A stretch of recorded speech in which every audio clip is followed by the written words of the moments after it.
sa utusan. Yun! O, anong sagot naman? Anong sagot? Nasabi ka na sa di mo naman alam yung nasabi mo. Titigil ka nga dyan. Wala akong kailangan itigil. Alam ko yung inasabi ko. Ikaw, Eh kasi madaldal ka, pinakain ka ng puka ng manok.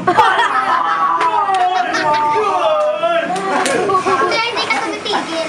Paano mo malalaman na madaldal yung Kasi sabay talaga ng matatanda, pag pinakain ng bata ng puka ng manok, nagiging madaldal, kagaya mo.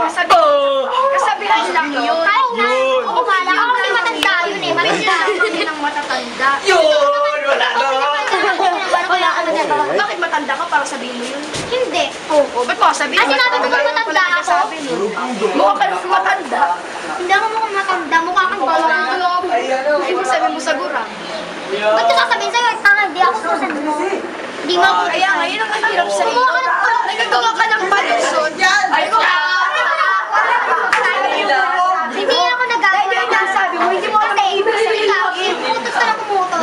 Pag kumutos ka ng safety. Ay, agawin ko kahit ano pa yun. Pero ikaw, pag ako naman nag-aunga sa iyo, hindi mo magawa. Eh kasi hindi mo ginagawa yung sa akin. Agawin mo. Alam ko yung gagawin ko. Ba't hindi mo magawa? Eh ba't hindi ba nagawa ko? Wala na autos mo sa akin. Marami kanina pa nga ako, hindi ka din makakano. Nahuli sa kalsada. Pag namin na autos mo. Nahuli. Autos ka ngayon. Wag na, tapos na. Kaya nga, inagaw mong palus niya mga ganyang bagay. Hindi ko ginagawang palos na bara. Eh kasi totoo lang naman sinasabi ko. Paano mo kasi malaman kung yung inasabi mo?